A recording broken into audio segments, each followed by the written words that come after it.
Sit down. Because what I'm about to tell you isn't theory. It's the aftermath. They sent their best, their sharpest, their most feared psychological weapon into a conversation that was never supposed to last more than an hour. And he walked out unable to speak, not injured, not shaken, fundamentally rewired in a way no debrief could undo. The man who'd broken confessions out of hardened criminals, who'd made grown executives weep in soundproof rooms, who built a career reading people the way others read weather patterns, sat across from you and his gift simply stopped working. Not weakened, not rattled, gone, permanently. Somewhere in the space of 90 minutes. Let me paint the picture they don't want circulating. For months they'd watched you from a distance, unable to categorize what they were looking at. You weren't hiding anything. And that was the problem. No nervous tells, no defensive posture, no compensation, no overcorrection, no performance of confidence covering something fragile underneath. Just a stillness that made trained observers uneasy in a way they couldn't explain in their reports. They needed to know what was underneath it. What machinery powered that composure? So they did what powerful, uneasy people always do when they meet something they can't file away. They called in the specialist, not a company psychologist with a clipboard.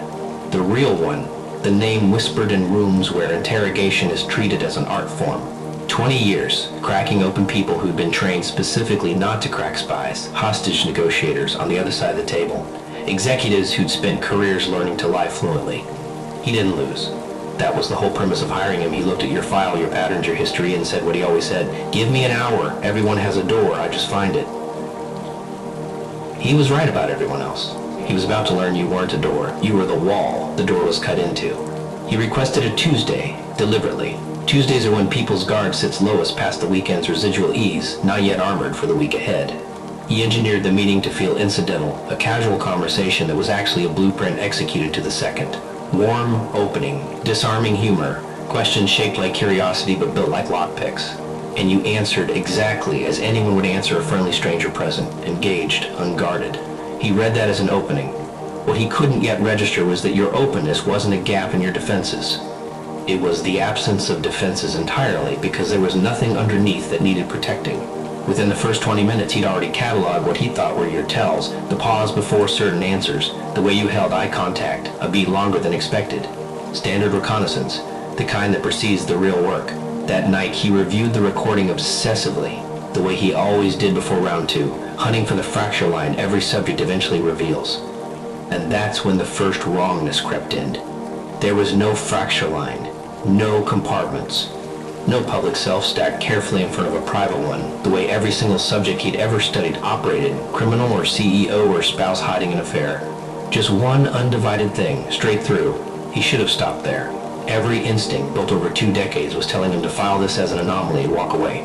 But pride doesn't listen to instinct. He'd never failed. Not once. So he scheduled round two, convinced that if he pushed just slightly harder, he'd find the usual human wreckage everyone eventually shows him. Round two was where it started coming apart. He arrived with sharper tools. Questions about regret, about failure, about the things people spend their lives avoiding, all delivered with practiced casualness designed to trigger the flinch that reveals structure. You answered with a kind of honesty he had no framework for. Not the rehearsed vulnerability people perform to earn sympathy, but plain transparency, no need for him to fix anything, absolve anything, or resolve anything. You talked about failure without flinching from it, about uncertainty without needing him to smooth it over. Every answer felt to him like a door swinging open. But when he stepped through, there was nothing behind it except more of the same open space, somehow more solid than any wall he'd ever pushed against. That night, he made his mistake. He decided to stop being subtle. He pulled the file again at 2 a.m. and ran the analysis his training told him never to skip when a subject resisted conventional methods. The deep red, cross-referencing every micro-expression frame by frame, hunting for the crack he was certain had to exist because his entire career was built on the premise that it always did. Hours in, he found nothing, not concealment, not resistance, just the same undivided stillness staring back at him from the footage like it somehow knew it was being studied. And then, the thing that undid him happened. Watching the recording back for the 4th time, he noticed something he'd missed in the room itself, the way you'd looked at him, not as a subject studying an interrogator, but the way you might look at someone standing too close to a ledge. Not fear, not challenge, just quiet, unguarded attention, the kind you give someone you're a little worried about. and something in him that had been held rigidly in place for 20 years simply gave out, because his entire identity was built on being the one who sees, who reads, who penetrates and understands. And in that single moment on a grainy recording, he understood with total clarity that he had been the one being read the whole time.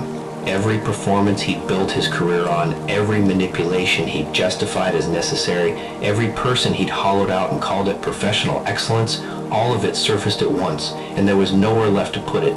The morning he was supposed to deliver his assessment, he sat at his desk and couldn't write a sentence. Not because he lacked the words, because every sentence felt like a lie the moment it formed a reduction of something that refused to be reduced. He tried 3 times to summarize what he found, and deleted all 3, because summarizing it felt like trying to describe an ocean by cupping a handful of it and calling that the whole thing. They found him hours later sitting in his office in the dark, staring at nothing, the recording paused on your face. When they asked what happened in that room, he shook his head slowly and said nothing at all. His gift, the thing that had made him valuable, feared, indispensable, simply stopped functioning.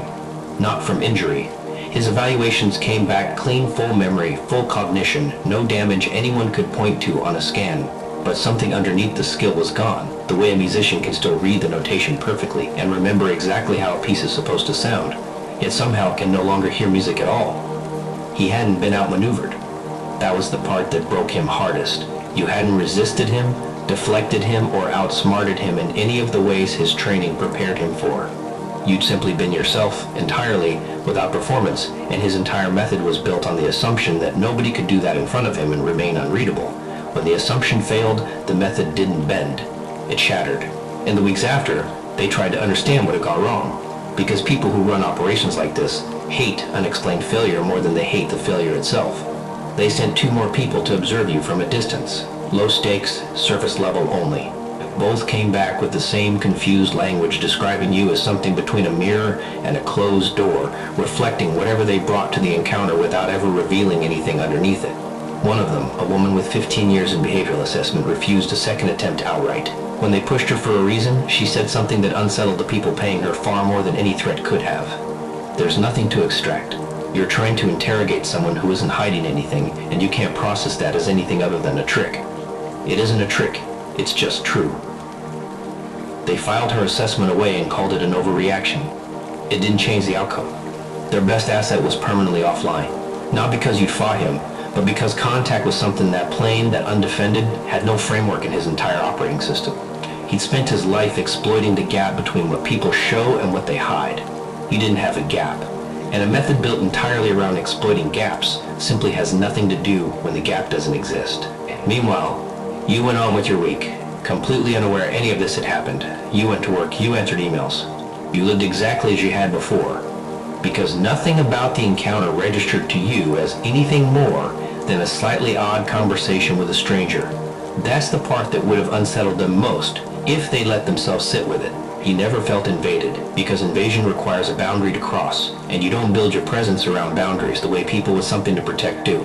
You simply remained yourself, and remaining yourself was, without any effort or intention, enough to end a 20-year career built on the belief that everyone eventually has a door. He never returned to the work. Colleagues say he moved somewhere quiet, away from cities, away from rooms with 2 chairs and a recorder. Nobody knows exactly what he does now.